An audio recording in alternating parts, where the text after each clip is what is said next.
makapagpagap sa beauty ng Pasig. Nakakataba po ng puso ang inyong pagkakasama. Grabe po yung dito kami sa Pineda. Kahit simple lang po yung focus namin. Yung tentang, ilang upuan, pero yung pagsalubong ninyo sa amin. Panalo ka lang! Grabe po talaga. Maraming salamat po talaga sa inyo. At syempre, gusto ko rin pong pasalamatan ng inyong mga opisyalis. Nakagawad po, di ba, nandito po. Siyempre, si Cap Frankie. Cap Frankie, maraming salamat. Masabi ko lang, hindi naman po dahil nandito siya. Ang inyong kapitan, masipag po talaga. Totoo yung tatandaan. Yung slogan nila na 24/7, hindi na natiling slogan. Totoo po talaga. Nagkasama kami 24/7. Grabe ang mga taga-Pineda. Hindi ba kayo naiinitan? Okay lang po kayo. Yung mga nasa likod, okay lang po kayo. Pakiusap ko lang po, lalo na sa mga senior na nakatayo, kung talagang mainit ng mga ulo ninyo, sinilong din po kayo. Pwede kayo dito sa VIP section. Meron po dito sa VIP section. Alam ko may mga kasama din tayo sa upper box na mga nasa taas. Kamusta kayo dyan? Ayos lang kayo? Meron ka ta! At syempre, yung mga nakaupo. Sila po yung maaga, kaya po sila. Naalala niyo po noong 2019, yung bumisita po kami dito. Pero bago pa yung 2019, 2016 pa lang po. Ito po, baka hindi niyo na po naalala, baka hindi niyo po alam. Noong 2016, nangandidato po ako bilang konseral dito sa First District. Alam niyo po ba, ang kauna-unahang barangay kung saan nag-house to house ako noong 2016 ay Barangay Pineda. Yes! Alam niyo po ba yun? Unang house to house ko dito po sa Barangay Pineda. 2019, naalala po ninyo. Nag-focus po kami dun sa dulo. Naalala po ninyo, meron akong kasama nun, si Jimmy Santos. Ay, hindi ba? Sino ba kasama nun? Ay, opo. Dun sa dulo kasi sarado pa nun, di ba? Opo, sarado nga po yun. Ngayon, medyo maganda na, Kap, yung playground natin, malapit na matapos. Makikita nyo naman po yun, Pero noong 2019, medyo iba pa po yung sitwasyon natin. Aminin nyo, iba sa inyo, kinakabahan pag dumarating ako dito. Lalo na yung ibang mga, huwag natin sila sisihin, ganun lang talaga yung sitwasyon ng mga panahon na yun. Lalo na yung mga opisyalis ng mga samahan. Tama po, di ba yung mga opisyalis ng samahan, medyo kinakabahan pag dumarating po kami. Hoy ate, mamaya ka na magsisisigaw dyan. Kasi noong 2019, mga panahon na yun, ang sinasabi sa amin ng mga ibang opisyalis, pag umiikot kami ni Kong Roman, madalas kasama si Kuko, Kuko Kiko. Kakadyo po kasi ng Kuko Ayun, pag umiikot po kami, ito sa Pineda, kahit sa ibang barangay, madalas pong sinasabi sa amin ng mga opisyalis, naku, Biko, Konsi, Kong, pasensya na. Gusto rin namin ng pagbabago, pero hindi kami makasama sa inyo. Kaya tanong namin, bakit naman? Ano pong problema? Ang lagi nilang sinasabi, kasi sa December, baka mamaya wala kaming bayo. Wala nang bayong! Doon ginagamit yung pondo, yung resources ng pamahalaan para takutin tayo.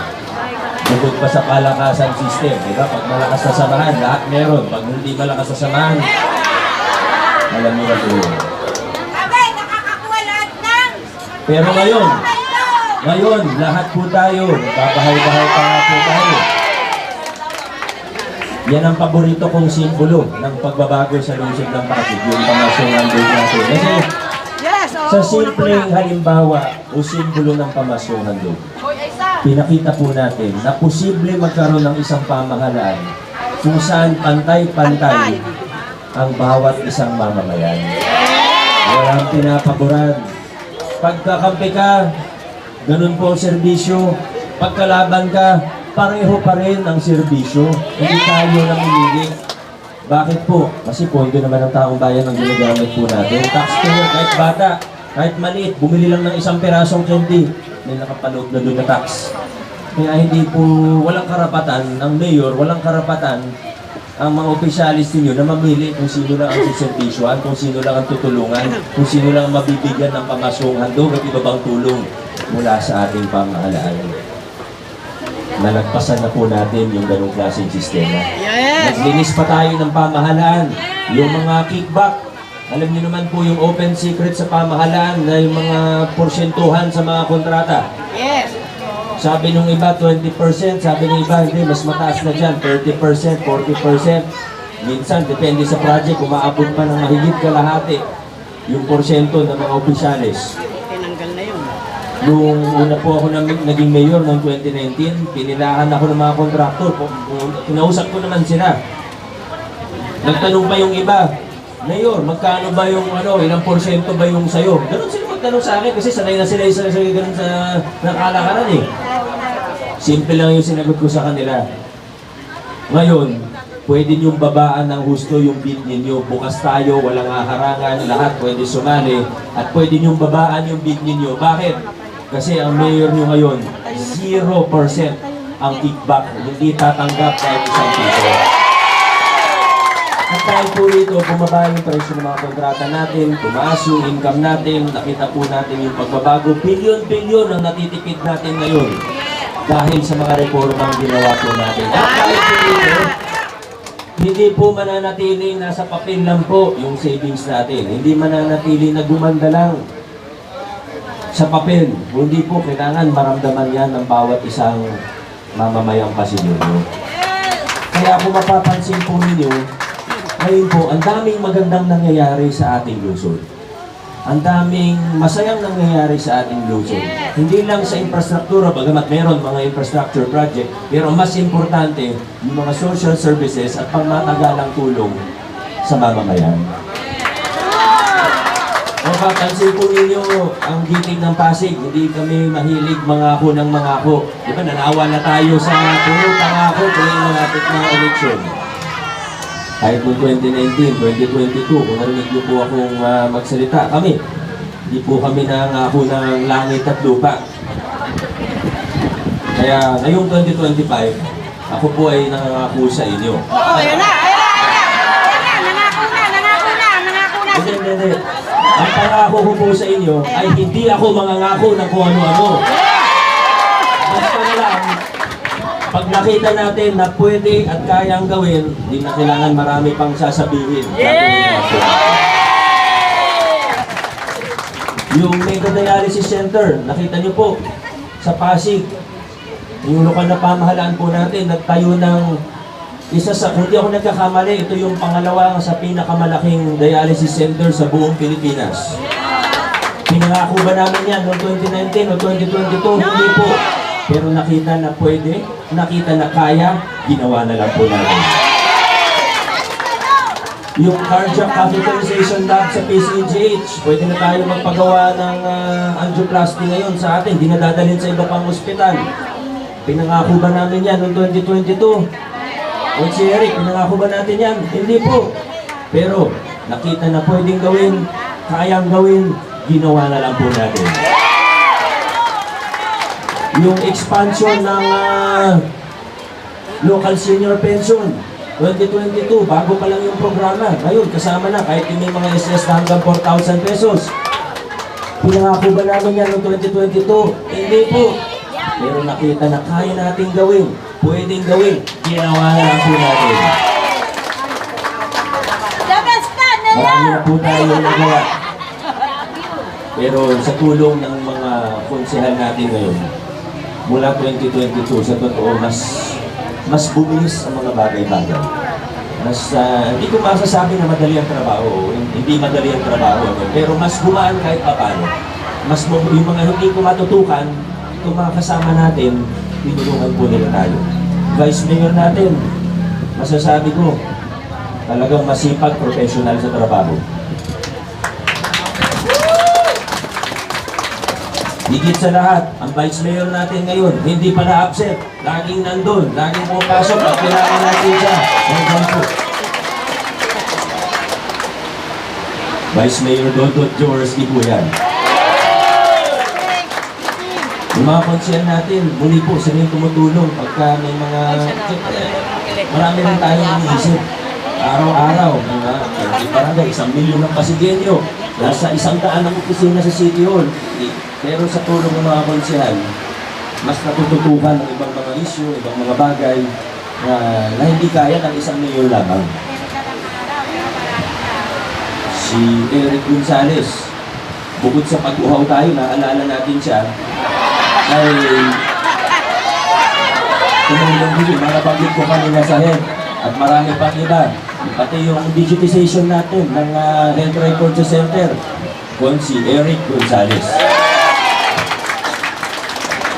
Ang tumulong sa toda natin. Magtanong kayo sa kahit sinong tricycle driver, alam po nila kung paano gumanda ang sindisyo ng pamahalaan. Dati huli ng huli, kahit mali na, inuhuli, wala namang mali, inuhuli pa rin. Kasi may quota yung toro, yung nagtanggal yan. At nag-ayos at nagbibigay ng iba pang tulong sa mga tricycle driver natin. Konsi, Volta. Wow, Kogi. Yung tumulong sa atin para maban ng Pogo. Tayong unang LGU sa buong Pilipinas na nagban ng Pogo. Yung tapat loan, siya rin yung tumulong sa atin para tumaas yung ceiling, para mapaganda yung microfinancing natin. Ibabang tulong sa mga negosyante, lalo na sa maliliit na negosyante. Simon Tantoco. Wow, kamukha ni Volta. Sa senior citizens, yung tumutulong sa atin para mapaganda pa yung mga benepisyo ng mga senior sa Pasig. Ano ko na kanina, yung sa veterinarian, yung sa expansion ng local senior pension, at marami pa pong iba. Sir Pao, Sir Tiago. Pero mahina pa lang yun. Mahina pa lang yun. Depende kasi sa lakas ng bigas ko ng pangalan niya, tumataas yung panutin naman. Pagkawaran niyo ito ha. Konsihal. Pao, Sir Tiago. Pag nilakasan natin ang konti, Konsihal, Pao, Santiago. Pero pag ito na, pinakamalakas, Konsihal, Pao, Santiago!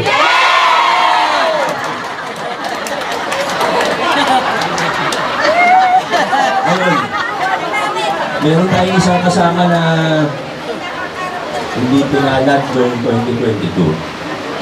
Kailangan niyo ito, nakita niyo naman kung gaano kasipag nito. Pero gusto ko lang po ikwento sa ito. Baka hindi kasi alam ng iba. Natalo siya noong 2022. Pero pagkatalo niya, sunod na araw, kinausap niya ako kagad.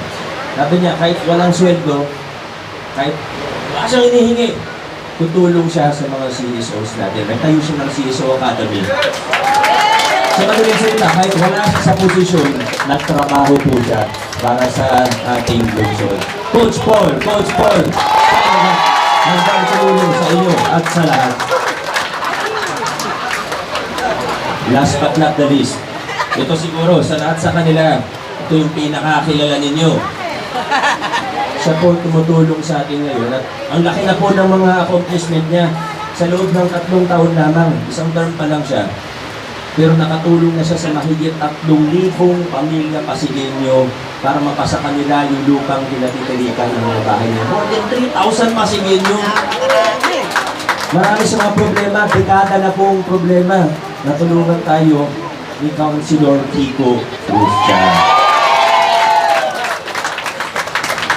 Alam ko po, may mga tanong kayo kay Councilor Kiko. Lalo na po yung mga nakatira doon sa lupa ng PNR. Yan. Ayun po yan, di ba? Yes. Para po sa kaalaman ng lahat, sa tulong din naman ng land management office natin. Pero si Kiko, sabi niya, tinututukan niya rin po. At kanina lang, may mga update po siya sa akin. Nakikipag-ugnayan na lang po tayo sa PNR. At mukhang handa na rin po ang PNR para i-extend yung kontrata po natin. Kaso lang, may ilan tayong kailangan pag-usapan. Hindi na po ako mahiya sa inyo, ha? Opo. May mga iba kasi na may ibang kapitbahay po tayo na medyo sumobra ng konti yung sa mga roadblocks po natin. Ay, oo. Tayo, siyempre, pangalawa lang ang politika. Kailangan unahin natin ang kaayusan at ayusin natin ang gusto natin tumaas ang antas na mamumuhay dito sa Barangay Pineda. Gusto natin maganda. Gusto natin maayos. Kaya, yung mga nag-encroach po dun sa kalsada natin, kailangan manatiling 6 meters po yan. Ayun. Pag emergency, paano po tayo? Hindi naman kami yung mahihirapan, kayo po. Pag may sunog, huwag naman po sana.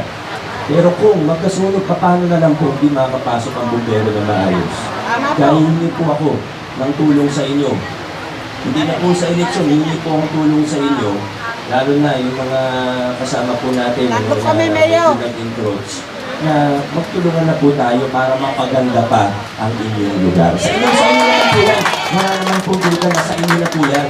Pagandahin lang po natin. Tutulong po kami.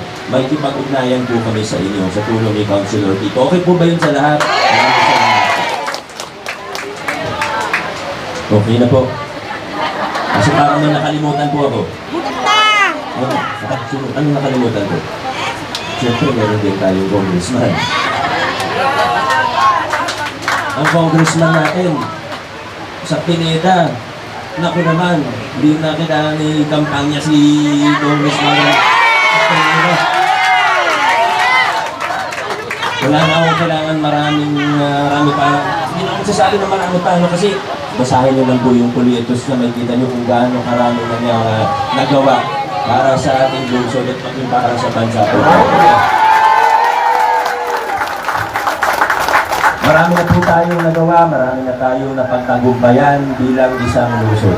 Kasama po ang mamamayan, kasama ang buong giting ng Pasig. Sigurado po ako na sa susunod na 3 taon pa, mas marami pa tayong magagawa. Mas marami pa tayong mapagtatagumpayan. Ay itingin pa natin kung ano ang nasimulan na. Sa tulong po ninyo, maraming salamat. Mabuhay ang Pineda, mabuhay ang lungsod Pasig. Good straight po tayo. Salamat po, number 4 sa ating mga balota, ibotong muli